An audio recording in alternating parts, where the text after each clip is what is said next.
சத்திய வேதம் பக்தரின் கீதம், சுத்தர்கள் போகும் பாதையின் தீபம், உத்தம மார்க்கம் காட்டும். கிறிஸ்துவுக்குள் பிரியமுள்ள சகோதர சகோதரிகளை, நம்முடைய பிதாவாகிய தேவனாலும் கர்த்தராகிய இயேசு கிறிஸ்துவினாலும் கிருபையும் சமாதானமும் உண்டாவதாக என்கிற அன்பின் வாழ்த்துக்களோடு, தேவனுடைய மிகுந்த கிருபையினாலே இந்த நல்ல நாளிலும் நாம் ஒன்று சேர தேவனுடைய மகா பரிசுத்தமான சகல பிரஸ்தாபத்தை பார்க்கிலும் அவர் மகிமைப்படுத்தி வைத்திருக்கிற மேன்மை அருமையுமான அவருடைய வார்த்தைகளை தியானிக்கும்படியாக தேவன் கொடுத்த அந்த நல்ல வாய்ப்புக்காக அவருக்கும் அவருடைய குமாரருக்கும் மகிமையை செலுத்தி கொண்டு, அன்புக்குரிய சகோதர சகோதரர், இன்னைக்கும் கூட வேதத்திலிருந்து ஒரு கதாபாத்திரத்தை குறித்து தான் நாம் பார்க்க இருக்கிறோம். அப்ப இன்னைக்கு நாம் பார்க்க போகிற கதாபாத்திரம் ஆகான். ஆகானை குறித்து தான் இன்னைக்கு நாம் பார்க்க இருக்கிறோம். அப்ப ஆகான் பெயர் அர்த்தம் ட்ரபுலர், தமிழ்ல சொல்லணும்னா கலகக்காரர். இந்த ஆகானை குறித்து தான் நாம் இன்னைக்கு பார்க்க இருக்கிறோம். அப்ப ஆகான் அப்படிங்கும்போது நம்ம எல்லாருக்கும் வேதத்தை கிரமமா வாசிக்கிற ஒவ்வொருத்தருக்கும் இவரை குறித்து அதிகமாய் தெரிந்திருக்கிறதுக்கு வாய்ப்புகள் இருக்கு. ஏன்னா இந்த ஆகானை குறித்து, இவர் வாழ்ந்த காலத்தை குறித்து நிறைய காரியங்கள் நம்ம நிழலும் பொருளுமாகவும் நேரடியாகவும் நிறைய பாடங்கள் நம்ம கேட்டிருக்கிறதுக்கு வாய்ப்பு இருக்கு. இன்னைக்கும் கூட நம்ம கதாபாத்திரங்கள் வரிசையில இவரை குறித்து ஒரு சில காரியங்கள் என்ன பண்ண போறோம்னு நம்ம பார்க்க போறோம்.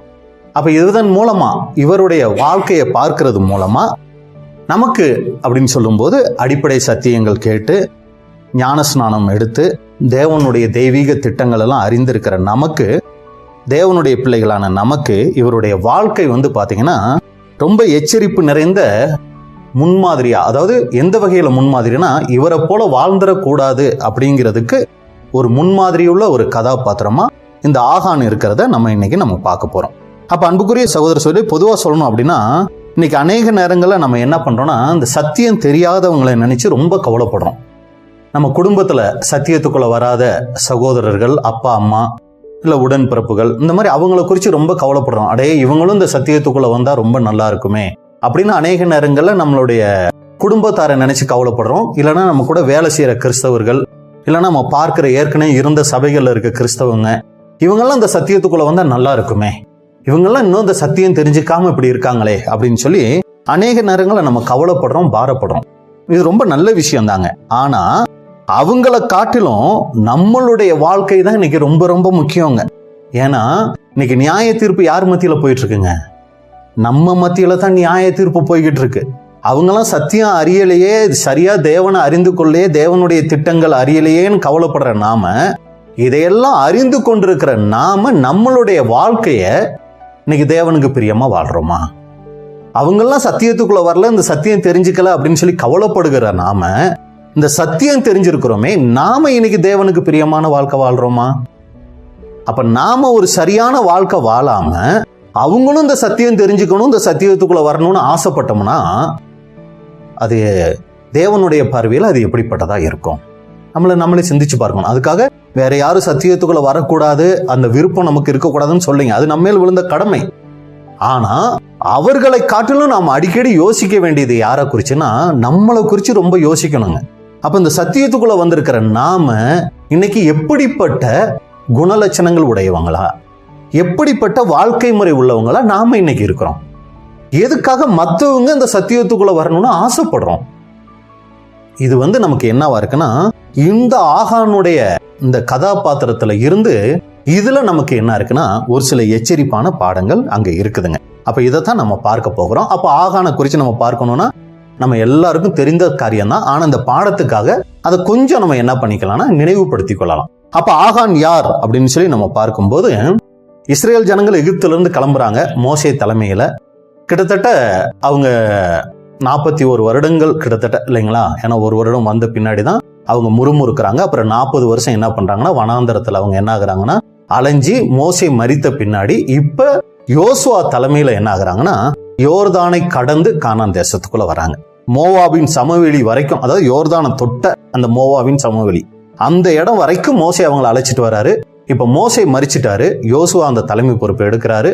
யோர்தானை கடந்து உள்ள வந்துட்டாங்க. உள்ள வந்த உடனே இவங்களுக்கு முன்னாடி இருக்கிற பட்டணம் எது அப்படின்னா எரிகோ பட்டணம். இப்போ உடனே யோசுவா என்ன பண்றாருன்னா, மோசையோட பாணியை கடைபிடிக்கிறாரு. மோசே கானான் தேசத்தை பிடிக்கிறதுக்கு முன்னாடி என்ன பண்ணாருன்னா, வேவுக்காரங்களை அனுப்பிச்சார். ஃபர்ஸ்ட் என்ன பண்ணாரு, 12 பேர் அனுப்பிச்சார். அதுல என்ன பண்ணாங்க, 10 பேர் துர்ச்செய்தி சொன்னாங்க, 2 பேர் தான் நற்செய்தி சொன்னாங்க. அதனாலதான் ஒரு பெரிய இடைவெளியே ஆச்சு அவங்க கானான் தேசம் வர்றதுக்கு. இப்ப யோசுவா என்ன பண்றாருன்னா, அதே மாதிரி எரிகோ பட்டணத்தை வேவு பார்க்கறதுக்கு 2 பேர் அனுப்புறாரு. இப்ப இவங்க 2 பேர் போய் எரிகோ பட்டணத்தை வேவு பார்த்து அங்க ராகாப் வேசி இருக்கிறாங்க. அவங்க கூட சொல்றாங்க, இந்த பட்டணம் உங்க நிமித்தம் ரொம்ப கலக்கத்துல இருக்கு, நீங்க வந்தீங்கன்னா தேவன் இந்த பட்டணத்தை உங்களுக்கு ஒப்பு கொடுப்பார் அப்படின்னு சொன்ன பின்னாடி இவங்க யோசுவா கிட்ட சொல்லிட்டாங்க, அந்த பட்டணத்தை நம்ம பிடிக்கலான்னு. இப்ப எப்படி பிடிக்கலாங்கிறத அதுக்கப்புறம் தான் ஆண்டவர் சொல்றாரு. என்ன சொல்றாரு அப்படின்னா, நீங்க அந்த எரிகோ பட்டணத்தை 7 நாளும் என்ன பண்ணுங்க, சுத்தி வாங்க. ஒரு தடவை சுத்தி வந்துட்டு நீங்க உங்க இடத்துக்கு வந்துருங்க. 7வது நாள் என்ன பண்ணுங்க அப்படின்னா, 7 முறை சுத்தி வாங்க, தேவனை துதிங்க. அப்படி துதிக்கும் போது அந்த பட்டணம் என்ன ஆகும்னா இடிஞ்சு விழுகும் அப்படின்னு சொல்லிட்டார். அப்புறம் நீங்க போய் என்ன பண்ணுங்கன்னா, அந்த எரிகோ பட்டணத்தை நீங்க பிடிங்க அப்படின்னு கூட அங்க சொல்லிட்டார். சரிங்களா? இப்ப அந்த எரிகோ பட்டணத்தை பிடிக்கும் போது முக்கியமான ஒரு காரியம் தேவன் சொல்றார். அந்த எரிகோ பட்டணத்துல இருக்கிற எந்த பொருளையும் என்ன பண்ணக்கூடாதுங்க, எடுக்கக்கூடாது. எல்லா பொருளையும் என்ன பண்ணிடணும், அக்கினியில அழிச்சிடணும்னு சொன்னார். அப்படி சொன்னாரா? எல்லா பொருளையும் அக்கினியில சுட்டெரிச்சு சொன்னாரா? எதையாவது மிச்சம் வைக்க சொன்னாரா? எல்லாத்தையும் அக்கினியில சுட்டெரிச்சிட சொன்னார்னு தான் நீங்க நினைச்ச மாதிரி தான் நானும் நினைச்சேன். ஆனா இப்ப வசனத்துக்குள்ள நம்ம போகலாம். யோசுவா 6ஆம் அதிகாரம் 17, 18, 19. யோசுவா 6ஆம் அதிகாரம் 17, 18, 19. ஆனாலும் இந்த பட்டணமும் இதிலுள்ள யாவும் கர்த்தருக்கு சாபத்தீடாயிருக்கும். இப்ப என்ன சொல்றாருன்னா, இந்த எரிகோ பட்டணமும் இந்த எரிகோ பட்டணத்துல இருக்கிற எல்லாமே கர்த்தருக்கு என்னவா இருக்கும், சாபத்தீடா இருக்கும். நாம் அனுப்பின ஆட்களை ராகாப் என்னும் வேசி மறைத்து வைத்தபடியால் அவளும் அவளோட வீட்டுக்குள் இருக்கிற அனைவரும் மாத்திரம் உயிரோடு இருக்க கடவர்கள். ஆனா என்ன சொல்றான்னா, எல்லாரையும் கொண்டுருங்க, ராகாப் அவங்க குடும்பத்தை மாத்திரம் என்ன பண்ணுங்கன்னா உயிரோட காப்பாத்தி கொண்டு வந்துருங்க அப்படின்னு சொல்றாரு. இது முதல் காரியம். அப்புறம் சாபத்தீடானதில் ஏது கொள்ளுகிறதுனாலே நீங்கள் சாபத்தீடாகாதபடிக்கும் இஸ்ரவேல் பாளையத்தை சாபத்தீடாக்கி அதை கலங்க பண்ணாதபடிக்கும் நீங்கள் சாபத்தீடானதற்கு மாத்திரம் எச்சரிக்கையாய் இருங்கள். இப்பவும் என்ன சொல்றாருன்னா, சாபத்தீடு அங்க இருக்கிறது எல்லாமே அதுல ஏதாகிலும் எடுத்துக்கொள்கிறதுனாலே நீங்களும் என்ன ஆயிடுவீங்க, சாபத்தீடு ஆயிடுவீங்க. அது மாத்திரம் இல்ல, நீங்க சாபத்தீடாகிறது மாத்திரம் இல்ல, இஸ்ரேல் பாளையத்தையே நீங்க என்ன பண்ணிருவீங்க, முகாமையே சாபத்தீடு ஆக்கிடுவீங்க. அப்படி ஒரு கலக்கம் நீங்க பண்ணாதபடிக்கு சாபத்தீடானதுல ரொம்ப எச்சரிக்கை ஆகிருங்கன்னு சொல்லிட்டு தான் இப்ப இந்த வசனத்தை கவனிங்க. அடுத்த வசனம், சகல வெள்ளியும் பொன்னும் வெண்கலத்தினாலும் இரும்பினாலும் செய்யப்பட்ட பாத்திரங்களும் கர்த்தருக்கு பரிசுத்தமானவைகள், அவைகள் கர்த்தரின் பொக்கிஷத்தில் சேரும் என்றான். அப்ப எல்லாத்தையும் என்ன பண்ண சொல்லல, அக்கினியில அழிக்க சொல்லல. வெள்ளி, பொன், வெண்கலம், இரும்பு இதை என்ன பண்ண சொல்லி இருக்கிறார்னா, அதெல்லாம் கர்த்தருக்கு பரிசுத்தம், அதெல்லாம் கர்த்தருடைய பொக்கிஷத்துல சேரும், அதெல்லாம் கர்த்தருக்கு உரியது. அதை நீங்க என்ன பண்ண வேண்டாம், அழிக்க வேண்டாம், மத்த எல்லாத்தையும் அழிச்சிடுங்க. அப்ப முக்கியமா 2 காரியம் இங்க தேவன் சொல்றாரு. பட்டணத்துல உள்ள எல்லாத்தையும் என்ன பண்ணுங்கன்னா அதெல்லாம் சாபத்தீடு, அழிச்சிருங்க. வெள்ளி, பொன், செம்பு, இரும்பு இதெல்லாம் கர்த்தருக்கு பரிசுத்தம், இதை கர்த்தருடைய பொக்கிஷத்துல சேர்த்துருங்க அப்படின்னு சொல்றாரு. அப்ப இங்க ஒரு நிபந்தனையின் பேர்ல தான் எரிகோ பட்டணத்துக்கு அனுப்புறாரு. இஸ்ரேல் ஜனங்கள் செய்ய வேண்டிய முக்கியமான 2 காரியம், எல்லாத்தையும் அக்கினியில் அழிக்கணும், ஒரு சில பொருட்களை மட்டும் கர்த்தருக்குன்னு சேகரிக்கணும் அப்படின்னு சொல்லிட்டாரு. இதை இஸ்ரேல் ஜனங்கள் சரியா செஞ்சாங்களா, எல்லாத்தையும் அக்கினியில அழிச்சிட்டாங்களா அப்படின்னு சொல்லி நம்ம பார்க்கும்போது யோசுவா 6ஆம் அதிகாரம் 23, 24. யோசுவா 6ஆம் அதிகாரம் 23, 24. அப்பொழுது வேவுக்காரரான அந்த வாலிபர் உள்ளே போய் ராகாபையும் அவள் தகப்பனையும் அவள் தாயையும் சகோதரர்களையும் அவளுக்குள்ள யாவையும் அவள் குடும்பத்தார் அனைவரையும் வெளியே அழைத்துக் கொண்டு வந்து அவர்களை இஸ்ரவேல் பாளையத்துக்கு புறம்பே இருக்கும்படி பண்ணினார்கள். யோசுவா சொன்ன மாதிரியே ராகாப் குடும்பத்தை காப்பாத்திட்டாங்க. பட்டணத்தையும் அதிலுள்ள யாவையும் அக்கினியால் சுட்டெரித்தார்கள். யோசுவா சொன்ன மாதிரியே பட்டணம் அதில் உள்ள எல்லாத்தையும் அக்கினியில சுட்டெரிச்சிட்டாங்க. வெள்ளியையும் பொன்னையும் வெண்கலத்தினாலும் இரும்பினாலும் செய்த பாத்திரங்களையும் மாத்திரம் கர்த்தரின் ஆலய பொக்கிஷத்தில் சேர்த்தார்கள். அப்ப யோசுவா சொன்ன மாதிரியே என்ன பண்ணிருக்காங்க, நிறைவா அதை செஞ்சு முடிச்சிருக்கிறாங்க. அப்ப பாக்குறோம் அன்புக்குரிய சகோதர சகோதரிகளே, இங்க நீங்க பாத்தீங்கன்னா எரிகோ பட்டணம் கர்த்தருக்கு முன்பாக, தேவனுடைய பிள்ளைகளுக்கு முன்பாக விழுந்து போகுது. ஒரு மிகப்பெரிய வெற்றி இஸ்ரேல் ஜனங்களுக்கு அங்க நடந்துச்சு அப்படின்னு கூட பாக்குறோம். இந்த வெற்றியை இஸ்ரேல் ஜனங்கள் ரொம்ப சந்தோஷமா கொண்டாடி இருப்பாங்க. ஏன்னா யோசுவா தலைமையில யோர்தானை கடந்து வந்ததே மிகப்பெரிய அற்புதம். கரபுரண்டு ஓடுற யோர்தான் ஆசாரியர்கள் கால்பட்ட உடனே அப்படியே நிக்குது. மிகப்பெரிய ஒரு அற்புதத்தை பார்த்துதான் உள்ளே வராங்க. இப்ப உள்ள வந்த பின்னாடி பாத்தீங்கன்னா எரிகோ பட்டணத்தை கத்தியின்றி ரத்தமின்றி யுத்தம் ஒன்று நடக்குதுன்னு மாதிரி துதிகள்லயே என்ன பண்ணிட்டாங்க, முழுசா வெற்றி பெற்றுட்டாங்க அப்படின்னு கூட நம்ம பாக்குறோம். அப்ப இது ஒரு மிகப்பெரிய அற்புதமா இருக்கு. அப்ப ரொம்ப வெற்றி களிப்போட எரிகோ பட்டணத்தை பிடிச்சிட்டு அடுத்து வர்றாங்க. அடுத்து இவங்களுக்கு முன்னாடி இருக்கிற ஒரு பட்டணம் ஆயி பட்டணம். இப்ப இஸ்ரேல் ஜனங்கள் ரொம்ப சந்தோஷமா ஆண்டவருடைய வார்த்தையை நம்ம நிறைவேற்றி முடிச்சிட்டோம், ஆண்டவர் நமக்கு மிகப்பெரிய வெற்றியை கொடுத்துட்டாருன்னு ரொம்ப சந்தோஷமா ஆயி பட்டணத்துக்கு இப்ப என்ன பண்றாங்கன்னா, முன்னாடி வந்த உடனே இப்ப என்ன பண்றாங்கன்னா ஆயி பட்டணத்தை பிடிக்கிறதுக்கு அதே மாதிரி யோசுவா என்ன பண்றாரு, வேவுக்காரரை அனுப்புறாரு. யோசுவா 7ஆம் அதிகாரம் 2வது வசனம். யோசுவா எரிகோவில் இருந்து பெத்தேலுக்கு கிழக்கில் உள்ள பெத்தாவேன் சமீபத்தில் இருக்கிற ஆயி பட்டணத்துக்கு போகும்படி ஆட்களை அனுப்பி, நீங்கள் போய் அந்த நாட்டை வேவு பாருங்கள் என்றான். இப்ப ஆயி பட்டணம் எப்படி, அதை நம்ம பிடிக்க முடியுமா, வேவு பார்த்துட்டு வாங்க அப்படின்னு கூட சொல்றாரு. அந்த மனுஷர் போய் ஆயியை வேவு பார்த்து யோசுவாவினிடத்தில் திரும்பி வந்து அவனை நோக்கி, ஜனங்கள் எல்லாரும் போக வேண்டியதில்லை, ஏறக்குறைய 2000-3000 பேர் போய் ஆயியை முறிய அடிக்கலாம், எல்லா ஜனங்களையும் அங்கே போகும்படி வருத்தப்படுத்த வேண்டியதில்லை, அவர்கள் கொஞ்சம் பேர்தான் என்றார்கள். இப்ப இவங்க போய் ஆயி பட்டணத்தை வேவு பார்த்துட்டு சொல்றாங்க. யோசுவா எல்லாரும் நம்ம போக தேவையில்ல, ஒரு 2000 பேர், அதிகபட்சம் 3000 பேர் இருந்தா போதும், அந்த பட்டணத்தை பிடிச்சிடலாம் அப்படின்னு சொன்ன உடனே யோசுவா 2000 பேர் அனுப்பல, 3000 பேர், அதிகபட்சமான பேர்களே என்ன பண்றாருன்னா அங்க அனுப்புறாரு. அடுத்த வசனம். அப்படியே ஜனங்களில் ஏறக்குறைய 3000 பேர் அவ்விடத்திற்கு போனார்கள். ஆனாலும் அவர்கள் ஆயின் மனுஷருக்கு முன்பாக முறிந்தோடினார்கள். ஆனா 3000 பேரை அனுப்பிச்சும் மிகப்பெரிய தோல்வி இஸ்ரேல் ஜனங்களுக்கு அப்படின்னு கூட நம்ம பார்க்கிறோம். ஆயின் மனுஷர் அவர்களில் ஏறக்குறைய 36 பேரை வெட்டி போட்டார்கள். பட்டண வாசலின் வெளித்துவக்கி செபாரி மட்டும் அவர்களை துரத்தி மலை இறக்கத்திலே அவர்களை வெட்டினார்கள். ஜனங்களின் இருதயம் கரைந்து தண்ணீராய் போயிற்று. இவ்வளவு நாள் வெற்றியவே பார்த்த இஸ்ரேல் ஜனங்கள் முதல் முறையா ஒரு மிகப்பெரிய தோல்வியை பார்க்கறாங்க. 3000 பேரை அனுப்பிச்சு வச்சோம், 36 பேர் என்ன ஆயிட்டாங்கன்னா அங்க இறந்தாங்க அப்படின்னு கூட நம்ம பார்க்கிறோம். இது மிகப்பெரிய அதிர்ச்சி இஸ்ரேல் ஜனங்களுக்கு. உடனே யோசுவா, மூப்பர்கள் எல்லாரும் என்ன பண்றாங்க, 6வது வசனம். அப்பொழுது யோசுவா தன் வஸ்திரங்களை கிழித்துக் கொண்டு அவனும் இஸ்ரவேலின் மூப்பரும் சாயங்காலம் மட்டும் கர்த்தரின் பெட்டிக்கு முன்பாக தரையிலே முகங்குப்புற விழுந்து தங்கள் தலைகளின் மேல் புழுதியை போட்டுக்கொண்டு கிடந்தார்கள். எப்படி ஆண்டவரே இப்படி ஒரு தோல்வி எங்களுக்கு வரலாம்? 2000 பேர் போனாலும் ஜெயிக்கக்கூடிய இந்த ஆயி பட்டணத்தார 3000 பேரை அனுப்பிச்சு வச்சு மிகப்பெரிய தோல்வி வந்துருச்சு, எப்படி எங்களுக்கு இந்த தோல்வி வரலான்னு முகங்குப்புற விழுந்து கிடக்குறாங்க. அடுத்து அது மாத்திரம் இல்ல, யோசுவா ஆண்டவர்கிட்ட ஜெபிக்கிறார், ஆண்டவரே இத மத்த பட்டணத்தார் கேட்டாங்கன்னா எங்களை ஈஸியா இல்லாம பண்ணிடுவாங்களே, இது வரைக்கும் எங்களுக்கு இருக்கிற பலனே நீங்க எங்க கூட இருக்கிறீங்க, நாங்க ஜெயிக்கிறோம் அப்படிங்கிறது தானே எங்களுக்கு ஒரு மிகப்பெரிய ஒரு சந்தோஷமா இருந்துச்சு. ஆனா இஸ்ரேலின் சத்துருக்கள்லாம் இதை கேட்டாங்கன்னா, கானானி தேசத்துல இருக்கிற மத்த ஜனங்கள் எல்லாம் இதை கேட்டாங்கன்னா எங்க பேர பூமியில இல்லாதபடி என்ன பண்ணுவாங்க, வேறற்று போக பண்ணிடுவாங்களேன்னு சொல்லி என்ன பண்றாருன்னா அங்க ஜெபிக்கிறார்.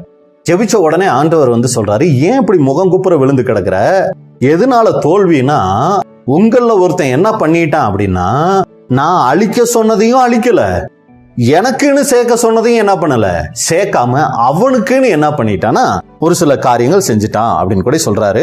இப்ப என்ன பண்றாங்கன்னா சீட்டு போடுறாங்க, அதெல்லாம் பின்னாடி நம்ம பார்க்கலாம். சீட்டு போடுறாங்க, யார் இது செஞ்சா அந்த தப்பு யார் செஞ்சாலும் சீட்டு போடுறாங்க. கடைசியில யார் பேர்ல சீட்டு விழுகுது, ஆகான் பேர்ல சீட்டு விழுகுது. மகனே நீ என்ன பண்ணன்னு சொல்லி யோசுவா கேட்கிறாரு. யோசுவா 7ஆம் அதிகாரம் 20-21. அப்பொழுது ஆகான் யோசுவாவுக்கு பிரதியுத்தரமாக, மெய்யாகவே நான் இஸ்ரவேலின் தேவனாகிய கர்த்தருக்கு விரோதமாக பாவம் செய்தேன், இன்னின்ன பிரகாரமாக செய்தேன். இப்ப ஆகான் பாருங்க, ஆகான் பேர் வந்துருச்சு குழுக்கள்ல. மகனே, அதை நம்ம எங்க பார்க்கிறோம்? 19வது வசனத்துல. அப்பொழுது யோசுவா ஆகானை நோக்கி, மகனே, நீ இப்பொழுது இஸ்ரவேலின் தேவனாகிய கர்த்தரை மகிமைப்படுத்து, அவருக்கு முன்பாக அறிக்கை பண்ணி நீ செய்ததை எனக்கு சொல்லு, அதை எனக்கு ஒளிக்காதே என்றான்.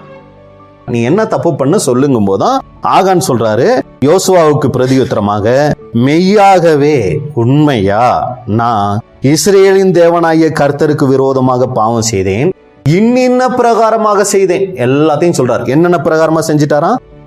கொள்ளையிலே நேர்த்தியான ஒரு பாபிலோனிய சால்வையையும் 200 வெள்ளிச் சேக்கலையும் 50 சேக்கல் நிறையான ஒரு பொன் பாலத்தையும் நான் கண்டு அவைகளை இச்சித்து எடுத்துக் கொண்டேன். இதோ அவைகள் என் கூடாரத்தின் மத்தியில் பூமிக்குள் புதைத்திருக்கிறது, வெள்ளி அதன் அடியில் இருக்கிறது என்றான். தெளிவா பாவ அறிக்கை இங்க என்ன பண்ணிட்டார்னா ஆகான் அங்க செஞ்சிட்டார் அப்படின்னு கூட நம்ம பாக்குறோம். சரிங்களா? அப்ப முதலாவது தன்னுடைய தவறை ஒத்துக்கிட்டார், இரண்டாவது பாவ அறிக்கை அங்க செஞ்சிட்டார் அப்படின்னு கூட நம்ம பாக்குறோம். இப்படி தன்னுடைய தவறை ஒத்துக்கிட்டு பாவ அறிக்கை செஞ்ச அந்த ஆகானுடைய பாவம் மன்னிக்கப்பட்டுச்சா அப்படின்னு சொல்லி பார்த்தோம்னா 23 இருந்து வாசிங்க. அவைகளை கூடாரத்தின் மத்தியிலிருந்து எடுத்து யோசுவாவின் இடத்திலும் இஸ்ரவேல் புத்திரர் எல்லாரிடத்திலும் கொண்டு வந்து கர்த்தருடைய சமூகத்தில் வைத்தார்கள். அப்பொழுது யோசுவாவும் இஸ்ரவேலர் எல்லாரும் கூட சேராகின் புத்திரனாகிய ஆகானையும் அந்த வெள்ளியையும் சால்வையையும் பொன் பாலத்தையும் அவன் குமாரரையும் குமாரத்திகளையும் அவன் மாடுகளையும் கழுதைகளையும் ஆடுகளையும் அவன் கூடாரத்தையும் அவனுக்குள்ள யாவையும் எடுத்து ஆகோர் பள்ளத்தாக்குக்கு கொண்டு போனார்கள். அங்கே யோசுவா, நீ எங்களை கலங்க பண்ணினதென்ன? இன்று கர்த்தர் உன்னை கலங்க பண்ணுவார் என்றான். அப்பொழுது இஸ்ரவேலர் எல்லாரும் அவன் மேல் கல்லெறிந்து அவைகளை அக்கினியில் சுட்டெரித்து கற்களினால் மூடி அவன் மேல் இந்நாள் வரைக்கும் இருக்கிற பெரிய கற்குவியலை குவித்தார்கள். இப்படியே கர்த்தர் தமது கோபத்தின் உக்கிரத்தை விட்டு மாறினார். ஆகையால் அவ்விடம் இந்நாள் வரைக்கும் ஆகோர் பள்ளத்தாக்கு எண்ணப்படும். இதுதான் அன்புக்குரிய சகோதர சகோதரிகளை முடிவு. இப்படிப்பட்ட இந்த ஆகான தேவன் மன்னிச்சாரா அப்படின்னு சொல்லி பார்த்தா மன்னிக்கலைங்க. கொண்டு போய் என்ன பண்ணிட்டாங்கன்னா இஸ்ரேல் ஜனங்கள் மத்தியில நிறுத்தி எல்லாரும் கல்லை எரிஞ்சு அவரை கொண்டு இருக்கிறாங்க. அவரை மட்டும் கொன்னாங்களான்னு பார்த்தா அவருடைய மனைவி, பிள்ளைகள், அப்புறம் யார் யாருங்க, குமாரரை, குமாரத்திகளை, மாடுகளை, கழுதைகளை, ஆடுகளை, கூடாரத்தை, அவருக்கு இருந்த எல்லாத்தையும் என்ன பண்ணிருக்காங்கன்னா கொன்னு இருக்கிறாங்க, அழிச்சிருக்கிறாங்க அப்படின்னு கூட நம்ம பாக்குறோம். இப்ப இன்னைக்கு இந்த பாடத்துல நம்மளுடைய கேள்வி என்ன அப்படின்னு சொன்னா, ஏன் ஆகானுடைய பாவத்தை தேவன் மன்னிக்கல? அடுத்து இன்னொரு முக்கியமான ஒரு காரியம் என்னன்னா, ஆகான் செஞ்ச பாவத்துக்கு ஏன் அவர் குடும்பத்தையும் சேர்த்து தண்டிக்கணும்? ஆகான் தானே இதை செஞ்சாரு. அவரை மட்டும் கல்லெறிஞ்சு கொண்டு இருந்தா கூட பரவாயில்ல. தவறே செய்யாத அவருடைய மனைவி, குமாரர், குமாரத்திகள், ஆடு, மாடு, ஏன் எல்லாத்தையும் தேவன் அங்க கொலை செய்ய அழிச்சிட சொல்லி எதுக்கு சொன்னாரு? இதுதான் நம்மளுடைய ஒரு மிகப்பெரிய ஒரு கேள்வியா இருக்கு. இரக்கம் உள்ள படைத்த தேவன், மனதுருக்கம் நிறைஞ்ச தேவன், அன்பே உருவான தேவன். அப்ப ஆகான் தெரியாம இதை செஞ்சிட்டாரு. இதான் முதல் தப்பு அவர் செஞ்சிருக்கிறாரு. இப்ப இந்த ஒரு தப்புக்கு அவரை மன்னிச்சு விட்டுருக்கலாமே. ஏன்னா அவரும் பாவ அறிக்கை பண்ணிட்டாரு. சரி, இனி இப்படி பண்ணாத, அப்படி இனி பாவம் செய்யாதே, இயேசு கிறிஸ்துலாம் சொல்றாரு இல்லைங்களா? அந்த மாதிரி ஒரு வார்த்தையை சொல்லி ஆகானை விட்டுருக்கலாமே. ஏன் இப்படி ஒரு கடின உள்ளத்தை தேவன் இந்த இடத்துல காமிக்கணும்? அடுத்து இவர் செஞ்ச தவறுக்கு ஏன் இவர் குடும்பத்தையே தண்டிக்கணும்? இதான் நம்ம இன்னைக்கு பார்க்க போற முக்கியமான 2 கேள்விகளுக்கு ஒரு காரியமா அங்க இருக்குது. அப்ப ஒரு சிறு தவறு, இதுக்கு இவ்வளோ பெரிய தண்டனை எதுக்காக ஆகானுக்கும் அவருடைய குடும்பத்துக்கும் கொடுக்கணும் அப்படின்னு சொல்லி நீங்க பாத்தீங்கன்னா, அன்புக்குரிய சகோதர சகோதரிகளே, இப்பதான் ஆகானை குறித்து நம்ம பார்க்க போறோம். ஆகான ஒரு சாதாரண மனிதரை நம்ம பார்த்தோம்னா, இங்க தேவன் செஞ்சது நமக்கு ஒரு மிகப்பெரிய கேள்விக்குறியாதான் இருக்கும். ஏன்னா ஆரம்பத்துல வேதத்தை வாசிக்கும் போது எனக்கு அதெல்லாம் தோணி இருக்கு. ஏன்னா புதிய ஏற்பாடு தான் ஃபர்ஸ்ட் ரொம்ப விரும்பி படிப்போம். நம்ம சத்துருக்களையும் சிநேகிக்கணும்லாம் படிப்போம் இல்லைங்களா? அப்படி படிச்சுக்கிட்டு இருக்கும்போது இங்க ஒரு மனுஷன், தேவனுடைய மனுஷன் தான், தேவ பிள்ளைகள் தானே அவரும், இப்படி வந்திருக்கிறாரு. ஒரு சின்ன தவறு, தேவன் தொடாத எடுக்காதன்ட்டாரு. எடுத்து ஒளிச்சு வச்சுட்டாரு. மறுபடியும் அது திருப்பி எல்லாரும் முன்னாடியும் சமர்ப்பிச்சுட்டாரு.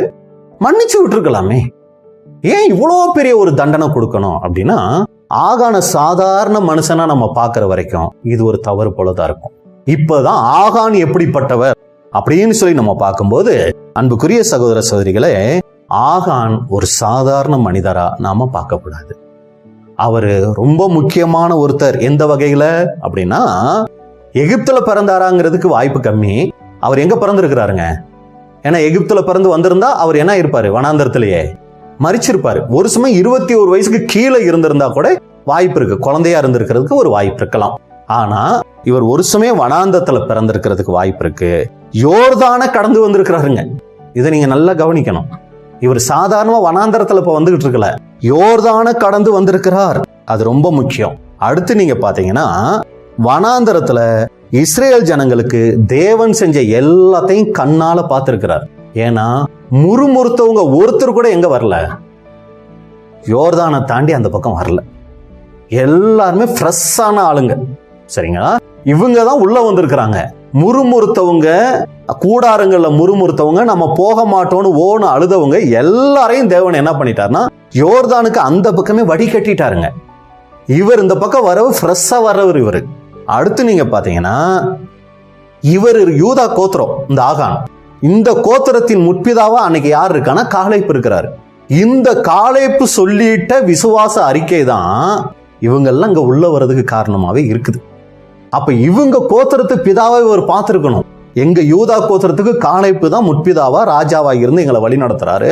அவர் எவ்வளவு ஒரு விசுவாசம் உள்ள மனிதன் இவர் அவரை பார்த்திருக்கணும். அடுத்து நீங்க பாத்தீங்கன்னா, வனாந்தரத்துல தேவனுடைய வல்லமையும் மகிமையும் ரொம்ப அதிகமா இவர் பார்த்திருக்கிறார். மேக ஸ்தம்பத்தை பார்த்திருக்கிறார், அக்னி ஸ்தம்பத்தை பார்த்திருக்கிறாரு. இஸ்ரேல் ஜனங்கள் முறுமுறுத்த உடனே கொள்ளிவாய் சர்ப்பம் திடீர்னு எங்க இருந்துச்சு அந்த பாம்புலாம் தெரியல, வந்து இஸ்ரேல் ஜனங்களை கடிக்கிறத பாக்குறாரு. உடனே ஒரு வெண்கலத்துல பாம்பை செஞ்சு அந்த சிலையை செஞ்சு மேல தூக்கி வச்சாலும் பார்த்த உடனே எல்லாம் பிழைக்கிறாங்க. இதையும் கூட தேவனுடைய அற்புதத்தை முழுசா பார்த்த மனிதன் இந்த ஆகான்.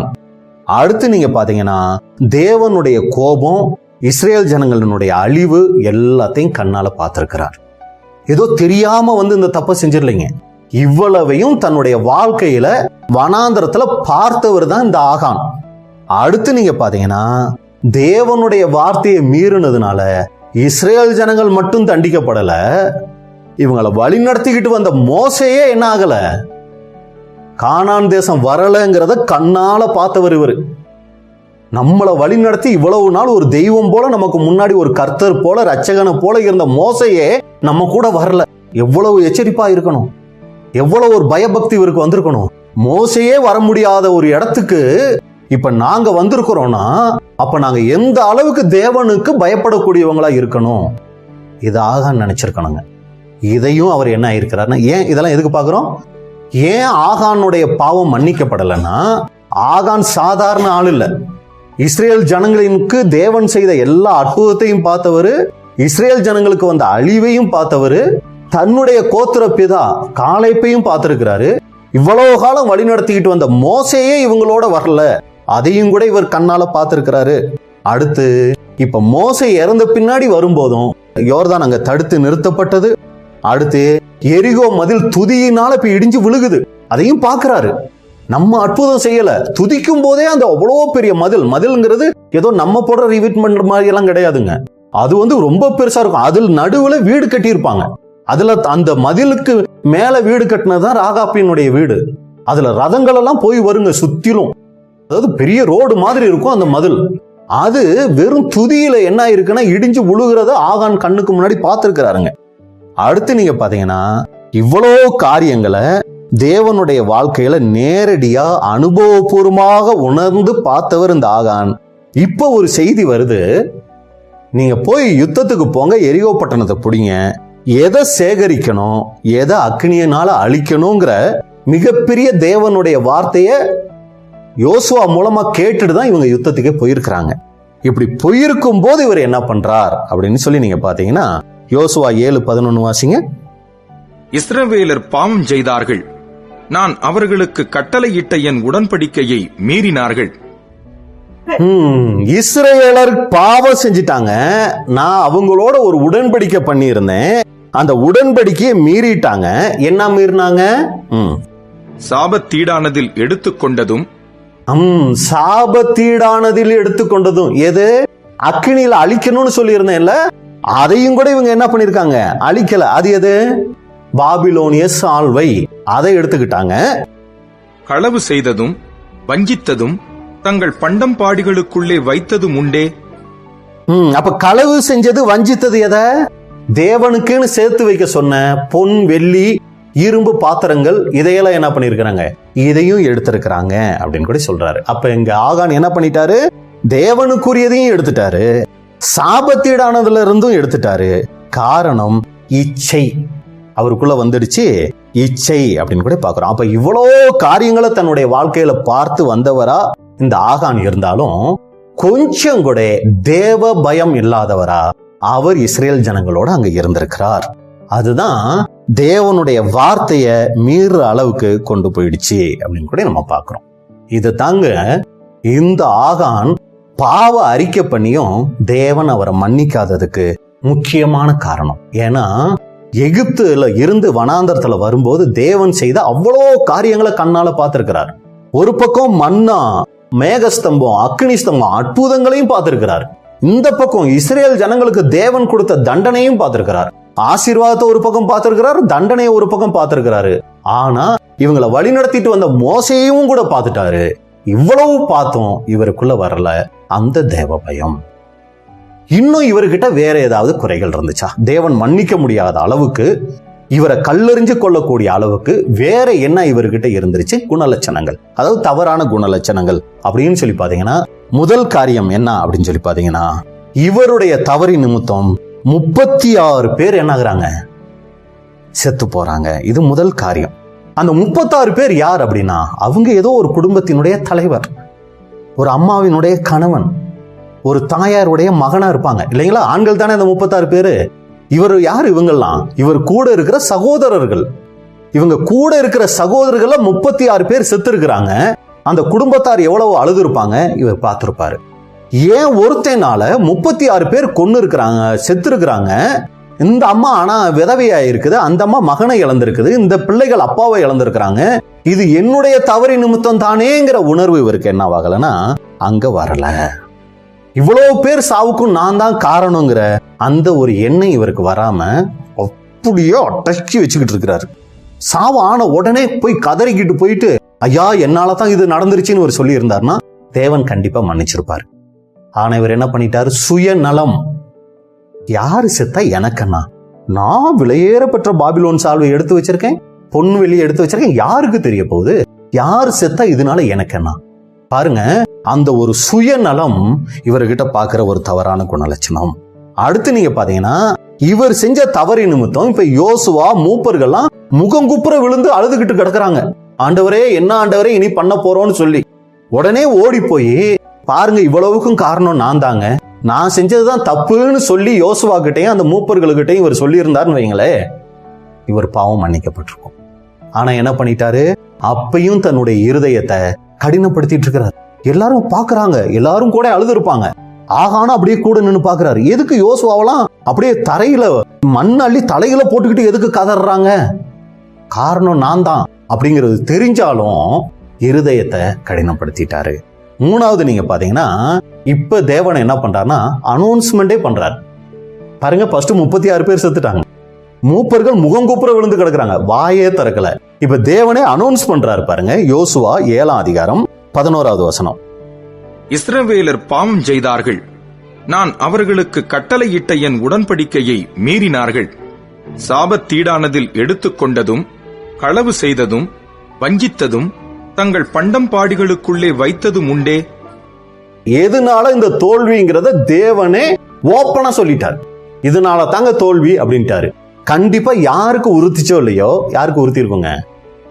திருடுனது நான் தான், பண்டம் பாடிக்குள்ள வச்சது நான் தான், கூடாரத்துக்குள்ள ஒளிச்சு வச்சிருக்கிறது நான் தான், தெளிவா இவரை பத்தி தாங்கிறத தேவன் நேரடியாவே பேசிட்டாரு. இப்பயாவது மனம் திரும்பி இருக்கணுமா இல்லையா? உடனே கூடாரத்துக்குள்ள போய் அதையெல்லாம் எடுத்துக்கிட்டு வந்து யோசுவா முன்னாடி வச்சு, யோசுவா நான் செஞ்சதுதான் தப்புன்னு இருந்திருந்தாருன்னா இவருக்கு என்ன கிடைச்சிருக்க வாய்ப்பு இருக்குங்க?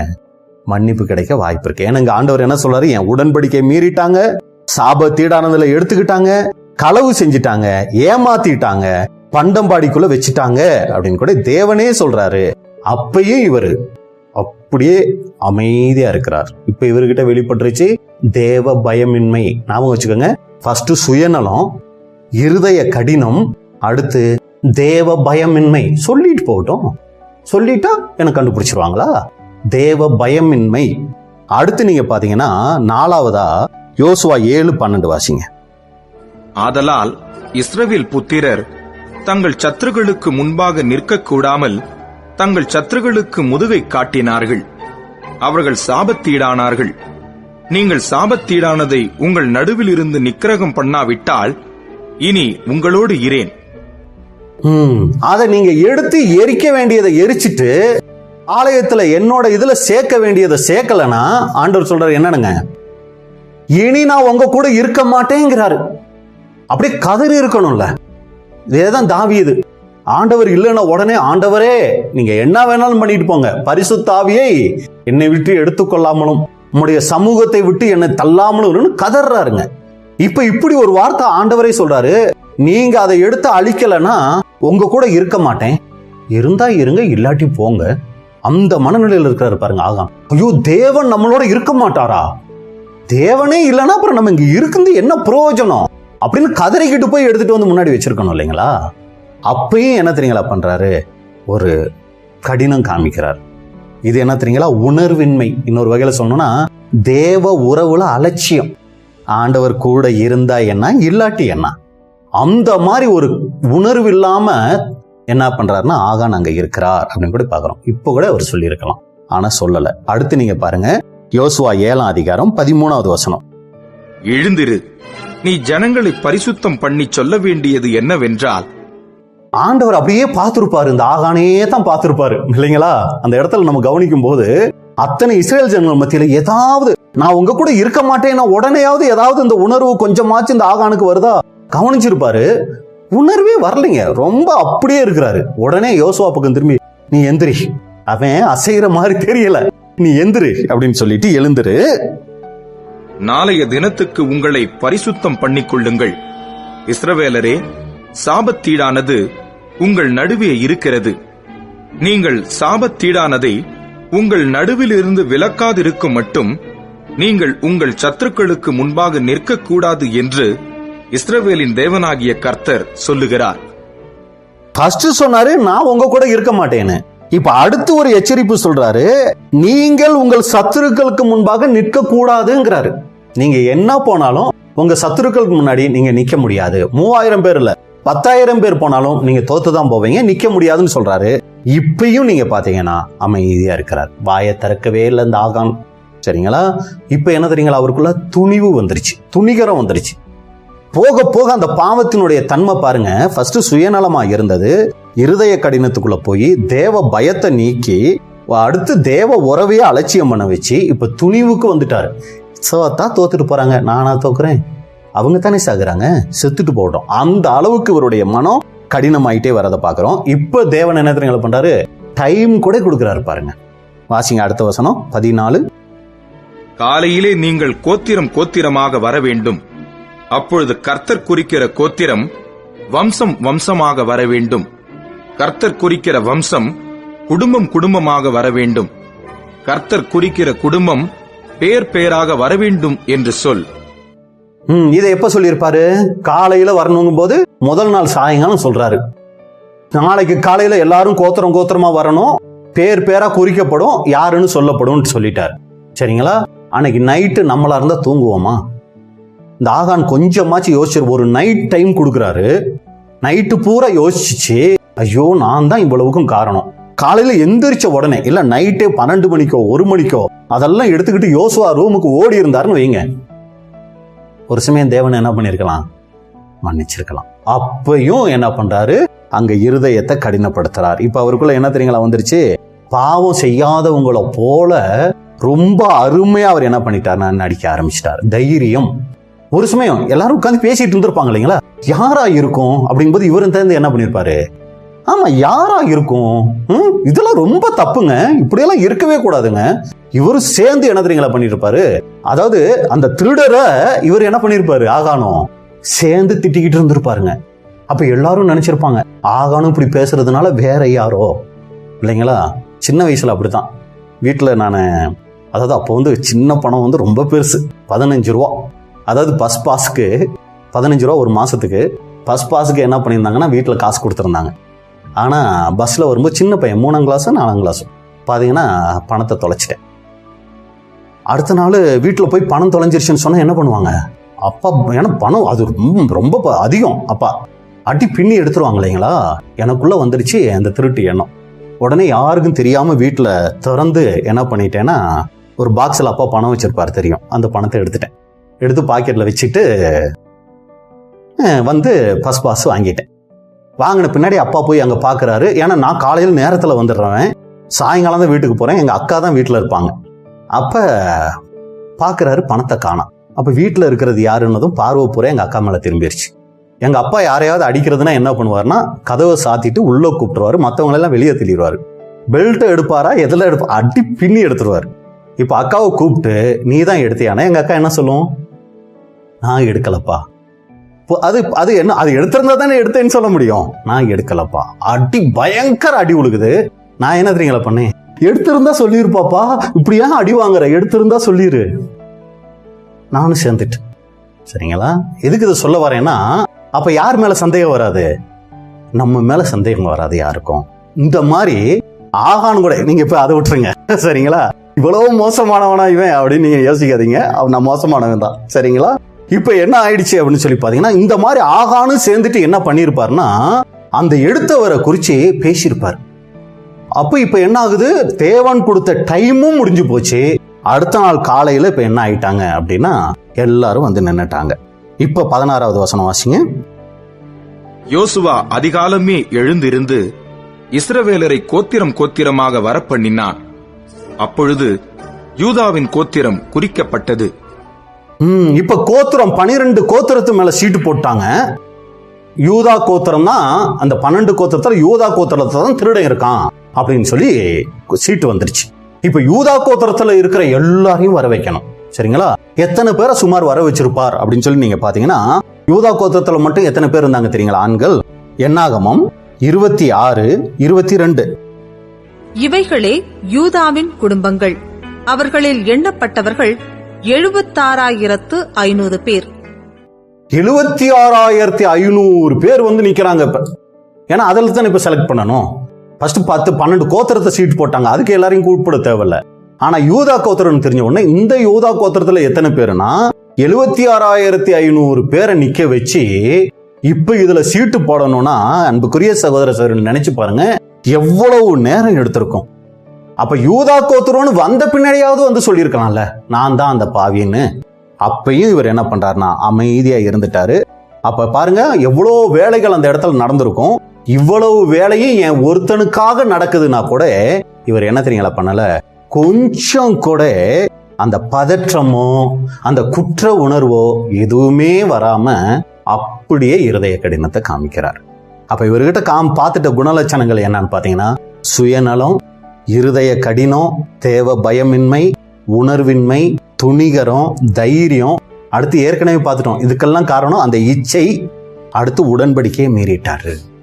இதுதான் அன்புக்குரிய சகோதர சகோதரிகளே, கடைசியா ஆகான் பேர் கண்டுபிடிக்கப்பட்டு நீ தானே அப்படின்னா அப்புறம் இவர் என்ன பண்றாரு? அறிக்கை பண்றாரு. இவ்வளவு தேவன் வாய்ப்புகள் கொடுத்து பார்த்தாரு, எந்த ஒரு வாய்ப்பையும் இவர் என்ன பண்ணலன்னா இவருக்கு சாதகமா பயன்படுத்திக்கல. இருதய கடினத்தை கடைசி வரைக்கும் இவர் என்ன பண்ணிட்டாருன்னா காமிச்சிட்டார். காரணம் தேவ பயமின்மை. யாருக்கு தெரிய போகுது யார் என்ன பண்ணிடுவா? எவ்வளவு அற்புதம் பார்த்திருக்கிறாரு முன்னாடி. தேவன் செய்கிற ஒவ்வொரு காரியத்தையும் பார்க்கிறாரு. என்ன பண்ணினாருங்கிறத கூட ஓப்பனா சொல்லிட்டாரு தேவன். அப்ப கூட உணர்வு இல்லாம ஒரு கடினமுள்ள மனிதனா ஆகான் அங்க இருந்தாரு அப்படின்னு கூட பார்க்கிறோம். சரி, இதுல நமக்கு என்ன பாடம் அப்படின்னு சொல்லி நம்ம பார்க்கும்போது, இஸ்ரேல் ஜனங்கள் அன்னைக்கு யோர்தானை கடந்து வந்தாங்க. நாம கூட கிறிஸ்துவுக்குள்ளாக ஞானஸ்நானம் எடுத்து இந்த அழைப்புக்குள்ள வந்திருக்கிறோம். எல்லாருக்கும் இந்த வாய்ப்பு கிடைச்சிச்சானா, எகிப்துல இருந்து புறப்பட்ட எல்லா இஸ்ரேல் ஜனங்களுக்கும் யோர்தானை கடந்து வர வாய்ப்பு கிடைக்கல. அதே மாதிரி இன்னைக்கு நிறைய சபைகள்ல கிறிஸ்தவங்க இருக்கிறாங்க, அவங்களுக்கெல்லாம் கிடைக்காத வாய்ப்பு இன்னைக்கு நமக்கு கிடைச்சிருக்குது. செலக்டட் பீப்புள், நம்ம செலக்ட் பண்ணி தேவன் என்ன பண்ணிருக்கிறார், இந்த சத்தியங்கள் கொடுத்து நம்மளை இந்த சத்தியத்துக்கு அழைச்சி இந்த சகோதர ஐக்கியத்தை கொடுத்திருக்கிறார். இப்ப இஸ்ரேல் ஜனங்கள் கானான் வந்து சேர்ந்தது எதை குறிக்குது அப்படின்னு சொல்லி நீங்க பாத்தீங்கன்னா, நம்மளுடைய சபை ஐக்கியத்தை அது அங்க குறிக்குது. அப்ப பாருங்க, முறுமுறுத்தவங்க கீழ்ப்படியாதவங்க கானான் வரல. அப்ப இந்த மாதிரி உலக ஆசை பிடித்த பலவிதமான மனநிலைகள்ல இருக்கிறவங்களையெல்லாம் தேவன் அழைக்கல. உத்தம இருதயத்தார் இன்னார்னு பார்த்துதான் இந்த சத்தியத்தை கொடுத்து நம்மளை இங்க உள்ள அழைச்சிருக்கிறாருங்க. இப்ப இந்த அழைப்புக்குள்ள உள்ள வந்திருக்கிற நாம, சபை ஐக்கியத்துல இருக்கிற நாம என்ன மனநிலையில இருக்கிறோம்? அங்க எரிகோ பட்டணத்துல அழிக்க வேண்டிய காரியங்களை கர்த்தருக்குன்னு சேர்க்க வேண்டிய காரியங்கள் இருந்துச்சு. அப்ப இந்த புது சிருஷ்டியின் வாழ்க்கையில கூட நாம் அழிக்க வேண்டிய காரியங்கள் இருக்கு, கர்த்தருக்குன்னு சேர்க்க வேண்டிய காரியங்கள் இருக்குது. அப்ப அந்த எரிகோ அது பழைய மனுஷனை குறிக்குது. அப்ப நாம இந்த மாம்சத்துல தான் இருக்கிறோம், விழுந்து போன சுபாவத்துல தான் இருக்கிறோம். இதை நம்ம ஜெயிக்கணும். துதித்து ஜெயிக்கணும்னா தேவனுடைய வார்த்தைக்கு கீழ்ப்படிந்து இந்த பழைய மனுஷனையும் அவனுடைய செய்கைகளையும் நம்ம என்ன பண்ணணும், ஜெயிக்கணுங்க. கொலோசையர் 3:9-10. கொலோசையர் 3:9 மற்றும் 10. ஒருவருக்கொருவர் பொய் சொல்லாதிருங்கள், பழைய மனுஷனையும் அவன் செய்கைகளையும் களைந்து போட்டு தன்னை சிருஷ்டித்தவருடைய சாயலுக்கொப்பாய் பூரண அறிவடையும்படி புதிதாக்கப்பட்ட புதிய மனுஷனை தரித்துக் கொண்டிருக்கிறீர்களே. அப்ப பாருங்க, நம்ம அழிக்க வேண்டியது இதுல இருக்குது, நாம் சேர்க்க வேண்டியதும் இருக்குது. தேவ சாயலை நமக்குள்ள கொண்டு வரணும். பழைய மனுஷனையும் அவனுடைய செய்கைகளையும் நம்ம அழிக்கணும். இது ரெண்டையும் செய்யறதுக்கு தான் உள்ள வந்திருக்கிறோம். ஆண்டவர் அப்படித்தான் கட்டளை அங்க கொடுத்திருந்தாரு, சரிங்களா? இங்க யோசுவா மூலம் தேவன் என்ன செய்யணும்னு கட்டளை கொடுத்திருந்தாரு. இன்னைக்கு சகோதரர்கள் மூலமா, வேதத்தின் மூலமா தேவன் அனுதினமும் நமக்கு அநேக ஆலோசனைகள் கொடுத்துட்டு வந்துட்டு இருக்கிறாரு. அப்ப சாபத்தீடானது இந்த உலகம், இதை நம்ம ஜெயிக்கணும். பொன் வெள்ளி இதை தேவனுக்குன்னு சேர்க்கணும்னா தேவ குணலட்சணங்களை நமக்குள்ள உருவாக்கணும். அதை தேவன்கிட்ட நம்ம அர்ப்பணிக்கணும். ஆனா இவ்வளவு சத்தியங்கள் கேட்டோம், நம்மளுடைய மனநிலை எப்படி இருக்கு? யாருக்கும் தெரியாம ஆகான் கூடாரத்துக்குள்ள ஒளிச்சு வச்சாரே, யாருக்கு தெரிஞ்சிட போகுதுன்னு நினைச்சாரே, அந்த மாதிரி யாருக்கு தெரிஞ்சிட போகுது அப்படிங்கிற நிலைமையில நமக்குள்ள ஏதாவது தேவன் காரணங்கள் சுட்டி காட்ட முடியுமா? அப்படி இருந்துச்சுன்னா அன்புக்குரிய சகோதர சகோதரிகளே, நான் உண்டு எனக்கு உண்டு அப்படி இல்லைங்க. அது நம் சபையினுடைய ஒட்டுமொத்த வளர்ச்சியை பாதிக்குங்க. எப்படி ஆகான் ஒருத்தர் செய்த தவறு முழு இஸ்ரேல் ஜனங்களுக்கே பாதிப்பை கொண்டு வந்துச்சோ, நாம் நமக்குள்ளாக யாருக்கும் தெரியாம புதைச்சி வைக்கிற தவறான குணலட்சணங்கள் ஒரு நாள் சபையவே என்ன பண்ணுனா ஒரு சோர்வுக்குள்ள தோல்விக்குள்ள கொண்டு போயிடும். ரொம்ப ஜாக்கிரதையா இருக்கணுங்க. அப்ப நாம இன்னைக்கு எப்படி இருக்கிறோம்? சத்தியம் கேட்டிருக்கிறோம், ஞான ஸ்நானம் எடுத்திருக்கிறோம், சபை ஐக்கியத்துல வந்து சேர்ந்திருக்கிறோம், இன்னைக்கும் எவ்வளவோ சத்தியங்கள் கேட்கிறோம். நம்மளுடைய மனநிலை, சத்தியத்தை கேட்கிற நம்மளுடைய மனநிலை இன்னைக்கு எந்த அளவுக்கு தேவனுடைய பார்வையில, தேவனுக்கு பிடித்த விதத்துல அது இருக்குது? நாம இன்னைக்கு எதை புதைச்சி வச்சிருக்கிறோம்? ஆகானிடம் காணப்பட்ட அந்த குணலட்சணங்கள், சுயநலம் எந்த அளவுக்கு இன்னைக்கு நமக்குள்ள இருக்கு? எந்தெந்த காரியத்துல இருதய கடினம் உள்ளவங்களா இருக்கிறோம்? தேவ பயம் நமக்குள்ள இன்னைக்கு எந்த அளவுக்கு இருக்குது? உணர்வு நமக்குள்ள இருக்குங்களா? துணிகரமா ஏதாவது செயல்பட்டு இருக்கிறோமா? தைரியமா தேவ பயமின்றி நம்ம ஏதாவது செஞ்சிட்டு இருக்கிறோமா? இச்சைகள், உலக பிரகாரமான இச்சைகள் நமக்குள்ள எந்த அளவுக்கு குடிகொண்டிருக்கு? தேவனோட உடன்படிக்கை செஞ்சு உங்க சித்தம் செய்ய வரேன்னு சொல்லிட்டு இன்னைக்கு உடன்படிக்கை மீறி நம் செயல்படக்கூடிய காரியங்கள் எவ்வளவு இருக்குது? நம்மளை நாமளே அன்புக்குரிய சகோதர சகோதரிகளை நாம் சிந்திச்சு பார்க்கணும். ஒரு சில வசனங்கள் நம்ம வாசிக்கலாம். 2 தீமோத்தேயு 3:5. 2 தீமோத்தேயு 3:5 வசனம்.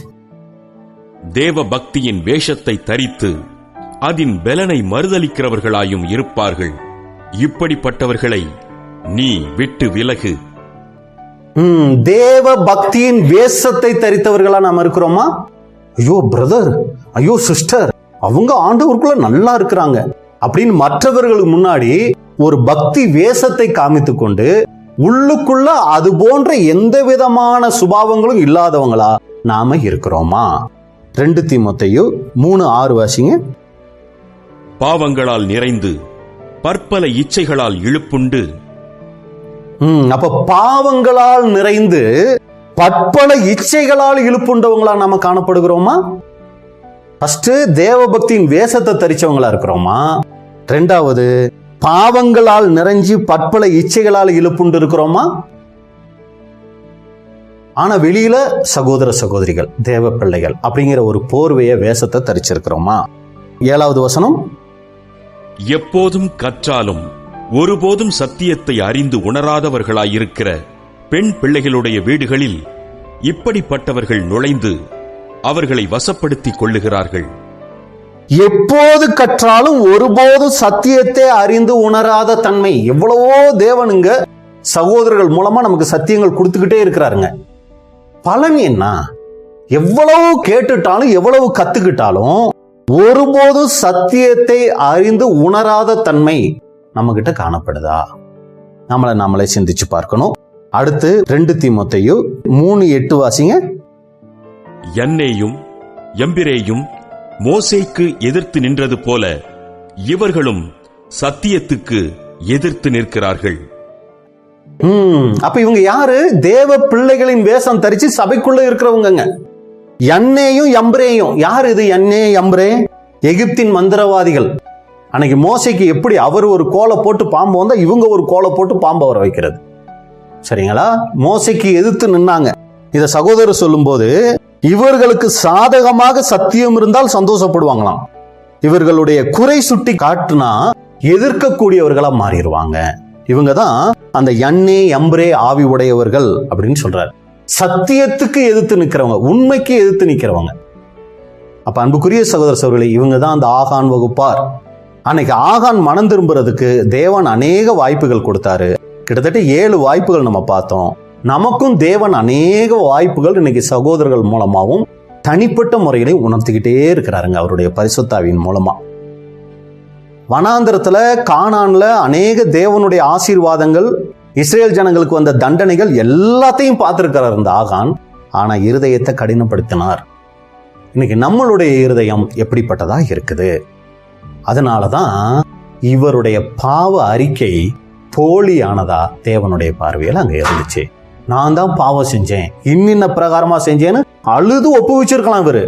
ஆனா அந்த பாவ அறிக்கை, எத்தனையோ வாய்ப்பு கொடுத்தேனேப்பா உனக்கு, அதையெல்லாம் நீ யூஸ் பண்ணிக்கலையே, இப்ப நீ இதையெல்லாம் சொல்றியே, பிரயோஜனம் இல்லை. அப்போ ஒரு நாள் நம்ம கதறி அழ வேண்டிய சூழ்நிலை இருக்குங்க. அந்த கதறி அழும்போது தேவன் மன்னிப்பாரா, அதை ஏற்றுக்கொள்வாராங்கிறது ரொம்ப ஒரு கேள்விக்குறியான ஒரு காரியம் தான். இதான் அன்புக்குரிய சகோதர சகோதரிகளே, ஆகானுடைய பாவத்தை தேவன் ஏன் மன்னிக்கல? இப்ப அடுத்த கேள்வி, ஆகான் செஞ்ச பாவத்துக்கு ஏன் குடும்பத்தார தண்டிக்கணும் அப்படின்னா, சகோதரர்களுக்கு கொடுக்கிற விளக்கம் என்ன அப்படின்னா, ஏன் ஆகானுடைய குடும்பம் அவருக்கு இருந்த எல்லாத்தையும் தேவன் அழிச்சார்னா, மற்ற இஸ்ரேல் ஜனங்களுக்கு இது ஒரு மிகப்பெரிய எச்சரிப்பா இருக்கணும் அப்படிங்கிறதுக்காக. அடுத்து இவர் மறைச்சு வச்சது எங்கதான் மறைச்சு வச்சாருங்க? கூடார மறைவுல, வீட்டுக்கு நடுவுல தான் மறைச்சு வச்சாரு. அப்ப இவர் மறைச்சு வச்சது வீட்டுல உள்ளவங்களுக்கு தெரியுமா தெரியாதா? நிச்சயமா தெரியும். உடனே என்ன பண்ணிருக்கணும்? நேரா யோசுவா கிட்ட வந்து, யோசுவா இவ்வளவுக்கும் காரணம் எங்க வீட்டுக்காரர் ஆகான் தான், அவர் தான் கூடாரத்துக்கு நடுவுல என்ன பண்ணி வச்சிருக்கிறாரு, மறைச்சு வச்சிருக்காரு, இந்தா பாருங்க அப்படின்னு கொண்டு வந்து கொடுத்திருந்தாங்கன்னா ஒரு சமயம் ஆகானும் தப்பிச்சிருக்கலாம், இவங்களும் தப்பிச்சிருக்க வாய்ப்பு இருக்கு. ஆனா இவங்க என்ன பண்ணிட்டாங்க அப்படின்னு சொல்லி பாத்தீங்கன்னா, இவர் தவறு செஞ்சிருக்கிறாரு, இவருடைய தவறின் நிமித்தம் இவ்வளவு பெரிய தண்டனை இஸ்ரேல் ஜனங்கள் மத்தியில வந்துகிட்டு இருக்குங்கிறத அவங்க குடும்பத்தார் தெரிஞ்சிருந்தாங்க. ஆனா அவங்க தன்னுடைய கணவனுடைய தவறுக்கு துணை போயிட்டாங்க, அதை ஆதரிச்சிட்டாங்க. இவங்க ஆகானுக்கு புத்தி சொல்லியிருக்கணும், இல்லைன்னா யோசுவா கிட்ட போய் சொல்லியிருக்கணும். அவங்களும் என்ன பண்ணிட்டாங்கன்னா இவரோட சேர்ந்து இருதயத்தை கடினப்படுத்திட்டாங்க. அதனாலதான் ஆகானோட அவங்க குடும்பத்தாரையும் தேவன் என்ன பண்ணிட்டார்னா அங்க கொன்னுட்டார். ஏன் அப்படி செஞ்சாரு? இது எதேச்சியா செஞ்சாரா? ஏற்கனவே கட்டளை கொடுத்திருந்தார், இப்படி செஞ்சீங்கன்னா இப்படி தண்டனைன்னு சொல்லியும் இருந்தார். லேவியராகமம் 24 அதிகாரம் 14வது வசனம். லேவியராகமம் 24:14.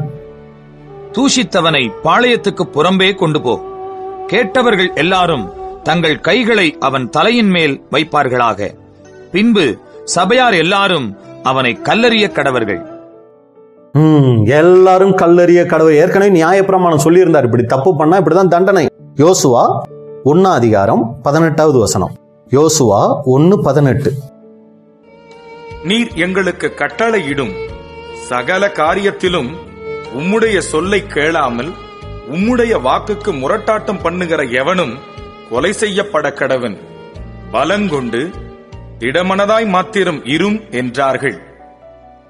அவன் கொலை செய்யப்பட கடவன் அப்படின்னு இஸ்ரேல் ஜனங்களை என்ன பண்ணியிருந்தாங்கன்னா யோசுவா கிட்ட அங்க சொல்லி இருந்தாங்க அப்படின்னு கூட பாக்குறாங்க. இதன்படிதான் ஆகான் என்ன பண்ணார்னா கொல்லப்பட்டார். கல் குவியலை குவிச்சாங்களாம், அது ஒரு அடையாளமா இருக்கட்டும்னு. அதே மாதிரி இன்னைக்கு சபை வாய்ப்புக்கு வந்துட்டு இது போன்ற குணலட்சணங்களை வெளிப்படுத்துறவங்க ராஜ்யத்துல மிகப்பெரிய ஒரு அடையாளமா இருப்பாங்களாம் உயிர்த்தெழுந்து வரப்போகிற ஜனங்களுக்கு. இவங்களை போல வாழ்ந்துடக்கூடாதுங்கிற ஒரு மிகப்பெரிய நினைவு சின்னங்களா அவங்களுடைய வாழ்க்கை இருக்கும். அப்ப அன்புக்குரிய சகோதர சகோதரிகளே, நாம ரொம்ப கவனமா சிந்திக்கணும். இதை குறித்து சகோதரர் சொல்லும் போது இங்க ஆகானினுடைய தவறு, அவருடைய குடும்பத்தாரினுடைய ஆதரவு, முழுக்க அவங்க குடும்பம் அவருக்கு உண்ட எல்லாத்தையும் தேவன் என்ன பண்ணார்னா அந்த பூமியிலே அவங்க சம்பந்தப்பட்ட எதுவுமே இருக்கக்கூடாதுன்னு அங்க அழித்தார் அப்படின்னு கூட பாக்குறோம். அப்ப இதுல நமக்கு என்ன பாடங்கும் போது, ஒரு சமயம் இது நம்மளுடைய தனிப்பட்ட குடும்பமா இருக்கலாம், இந்த மாதிரி இல்லைன்னா விசுவாச குடும்பமா இருக்கலாம். ஒருத்தருடைய தவறை சுட்டி காட்ட தயங்காதீர்கள், இல்லை என்றால் எல்லாரும் விழுந்து போவதற்கு அது காரணமாக இருக்கும். அப்ப ஆகான் யாருக்கு அடையாளங்கும் போது சபையில் காணப்படும் 2ஆம் மரண வகுப்பாருக்கு அவர் அடையாளமா இருக்கிறாரு. அந்த கட்குவியல் ராஜ்யத்துல ஒரு தவறான முன்மாதிரிக்கு அடையாளமா இருக்கும் அப்படின்னு சொல்லிட்டு கடைசியா வசனம் வாசித்து நம்ம முடிக்கலாம். எபிரேயர் 6ஆம் அதிகாரம் 4 இருந்து 6 வரைக்கும். ஏனெனில் ஒரு தரம் பிரகாசிப்பிக்கப்பட்டும். அன்புக்குரிய சகோதர சகோதரிகளே, இந்த சபை வாய்ப்புக்கு நம்ம வந்திருக்கிறோம். ஒரு மிகப்பெரிய அர்ப்பணிப்போட நம்ம வந்திருக்கிறோம். இது சாதாரண ஒரு வாழ்க்கை இல்லை. ஏதோ பெயர் சபையில் இருக்கிற சகோதர சகோதரிகள் வாழ்கிற போல ஒரு வாழ்க்கை இந்த வாழ்க்கை கிடையாதுங்க. இது ரொம்ப உத்தரவாதம் நிறைந்த உக்கிரநாத்துவம் நிறைந்த ஒரு வாழ்க்கைங்க. ஆனா ரொம்ப ஈஸியா நம்ம இதை எடுத்துக்கிட்டோம் அப்படின்னா இங்க என்ன சொல்றாரு, ஒரு தரம் பிரகாசிப்பிக்கப்பட்டும் பரம ஈவை ருசி பார்த்தும் பரிசுத்த ஆவியை பெற்றும் தேவனுடைய நல் வார்த்தையையும் இனி வரும் உலகத்தின் பலன்களையும் ருசி பார்த்தும் மறுதலித்து போனவர்கள். இதுக்கு எப்படி விளக்கம் கொடுக்கறாங்கன்னா, இந்த சத்தியமே வேணான்னு போயிட மாட்டாங்களாம், இங்கதான் இருப்பாங்களாம். ஆனா மறுதலித்து போனவர்கள்னா அந்த சத்தியத்துக்கு உரிய ஒரு வாழ்க்கை வாழ மாட்டாங்க. அவங்களதான் தேவன் எப்படி பாக்குறாருன்னா மறுதலித்து போனவர்களா பாக்குறாரு. தேவனுடைய குமாரனை தாங்களே மறுபடியும் சிலுவையில் அறைந்து அவமானப்படுத்துகிறபடியால் மனம் திரும்புதற்கேதுவாய் அவர்களை மறுபடியும் புதுப்பிக்கிறது கூடாத காரியம். இதனாலதான் ஆகான் மரிச்சார். இனி அந்த ஆகானை வச்சிருக்கிறதுல எந்த பிரயோஜனமும் இல்லைங்கிறதுனாலதான் தேவன் அப்படிப்பட்ட ஒரு தண்டனையை அங்க ஆகானுக்கு கொடுத்தார் அப்படின்னு கூட நம்ம பாக்குறோம். அப்ப அன்புக்குரிய சகோதர சகோதரிகளே, நாம் இன்னைக்கு எப்படிப்பட்டவர்களா இருக்கிறோங்கிறத நாம சிந்திச்சு கொள்ளணும். அடுத்து அந்த ஆசீர்வாதத்தை சொல்றாரு, ஒரு உவமையா சொல்றாரு பாருங்க. அடுத்த வசனம், எப்படியெனில் தன்மேல் அடிக்கடி பெய்கிற மழையை குடித்து தன்னிடத்தில் பயிரிடுகிறவர்களுக்கு ஏற்ற பயிரை முளைப்பிக்கும் நிலமானது தேவனால் ஆசீர்வாதம் பெறும். மழையை சத்தியத்துக்கு ஒப்பிட்டு சொல்றாரு. எப்படியெனில் தன்மேல் அடிக்கடி பெய்கிற மழையை குடித்து, மழை சத்தியம் அடிக்கடி நமக்கு வந்துகிட்டே இருக்கு சகோதரர்கள் மூலமா. தனிப்பட்ட முறையில் நம்ம வாசிக்கிறோம், சத்தியங்கள் நமக்கு வந்துகிட்டே இருக்குது. எல்லாத்தையும் என்ன பண்றோம், கேட்கறது எதை குறிக்குதுன்னா குடிக்கிறத குறிக்குதுங்க. அப்ப எல்லாத்தையும் குடிச்சிட்டு தன்னிடத்தில் பயிரிடுகிறவர்களுக்கு ஏற்ற பயிரை முளைப்பிக்கும் நிலமானது தேவனால் ஆசீர்வாதம் பெறும். அதுக்கு ஏற்ற ஒரு வாழ்க்கை முறை நம்ம வாழ்க்கையில காணப்படும் போது அது எல்லாருக்கும் ஆசீர்வாதம். முள் செடிகளையும் முள் பூண்டுகளையும் முளைப்பிக்கிற நிலமோ தகாததாயும் சபிக்கப்படுகிறதற்கேற்றதாயும் இருக்கிறது. சுட்டரிக்கப்படுவதே அதன் முடிவு. அப்ப நாம இன்னைக்கு என்ன பலன் கொடுக்கிறோம்? முள் பூண்டு முள் செடியை பலனா கொடுக்கிறோமா? கேட்ட சத்தியத்துக்கு ஏற்ற ஒரு கனி தரக்கூடிய வாழ்க்கையை நாம கொடுக்கிறோமா? வெளிப்படுத்துதல் 3ஆம் அதிகாரம் 2-3 வசனம். நீ விழித்துக் கொண்டு சாகிறதற்கேதுவா இருக்கிறவைகளை ஸ்திரப்படுத்து. அந்த சாவுக்கு ஏதுவான காரியங்களை உன்னை விட்டு விலக்கு. உன் கிரியைகள் தேவனுக்கு முன் நிறைவுள்ளவைகளாக நான் காணவில்லை. பாருங்க என்ன மாதிரி வார்த்தை சொல்றாரு, உன் கிரியைகள் தேவனுக்கு முன்பாக நிறைவுள்ளவைகளாய் நான் காணவில்லை. ஆகையால் நீ கேட்டு பெற்றுக்கொண்ட வகையை நினைவு கூர்ந்து அதை கைக்கொண்டு மனம் திரும்பு. இதுதான் இன்னைக்கு நமக்கு கொடுக்கிற தேவன் கொடுக்கிற ஆலோசனையா இருக்கு. நீ கேட்டு பெற்றுக்கொண்ட வகையை நினைவு கூர்ந்து, என்னென்ன சத்தியங்கள் நமக்கு கொடுக்கப்பட்டிருக்கு, எப்படியெல்லாம் தேவனுடைய வார்த்தையை கேட்டிருக்கிறோம், அதை நினைவு கூர்ந்து அதை எப்படி திரும்பணும், கை கொண்டு நம்ம என்ன பண்ணுமா, மனம் திரும்பு அப்படின்னு சொல்றதை நம்ம பார்க்கிறோம். அப்ப அன்புக்குரிய சகோதர சகோதரிகளே, நாம் எவ்வளோ சத்தியங்கள் கேட்டிருக்கிறோம், நம்முடைய வாழ்க்கையை எந்த அளவுக்கு அந்த சத்தியத்துக்கு ஏற்றாற்போல் வடிவமைச்சிருக்கிறோம். இல்ல அந்த ஆகான போல இஸ்ரேல் ஜனங்கள் மத்தியிலேயே இருந்துகிட்டே கடின இருதயம், சுயநலம், இச்சை, உடன்படிக்கையை மீறி செயல்படுகிற காரியங்கள், இப்படிப்பட்ட காரியங்கள் நமக்குள்ள காணப்படுகிறதா? நம்மளை நாமளே சிந்திச்சு பார்ப்போம். இன்னைக்கு நம்ம பார்த்துட்ட கதாபாத்திரம் தவறான ஒரு முன்மாதிரியை நம்ம பார்த்துருக்கோம். நிறைய கதாபாத்திரங்கள் வேதத்துல பார்த்துட்டு வரோம். நாம் கீழ்ப்படியக்கூடிய, பின்பற்றக்கூடிய கதாபாத்திரங்களும் இருக்கிறாங்க, பின்பற்றக்கூடாத கதாபாத்திரங்களும் இருக்கிறாங்க. அந்த வகையில இந்த ஆகான் பாருங்க, ஆகான் அப்படின்னா என்ன அர்த்தம்? ஒண்ணுக்கும் ஆகான் பாருங்க எப்படி பேர் வச்சாங்கன்னு தெரியாதெல்லாம். ஆனா அந்த ஆட்களுடைய வாழ்க்கைக்கு தகுந்த மாதிரிதான் வேதத்துல பேர் இருக்கு. அவங்க இப்படி வாழ்ந்த பின்னாடி அந்த பேரை வச்சாங்களா, இல்ல பிறக்கும் போது அந்த பேரை வச்சுட்டாங்களான்னு தெரியல. ஆனா அந்த பேர்களுக்கு பின்னாடி பாருங்க அந்த வாழ்க்கையை அடங்கி இருக்கிறத நம்ம பார்க்க முடியுது. இதுவும் கூட நமக்கு ஒரு மிகப்பெரிய ஒரு எச்சரிப்பான ஒரு காரியமா இருக்கு. இதை நாம் மனதில் வைத்து தேவனுக்கு பிரியமான வாழ்க்கை வாழ தேவன் தாமே நம்ம ஒவ்வொருவருக்கும் கிருபை செய்வாராக. பொறுமையோடு கேட்ட உங்களை தேவன் ஆசீர்வதிப்பாராக. ஆம்.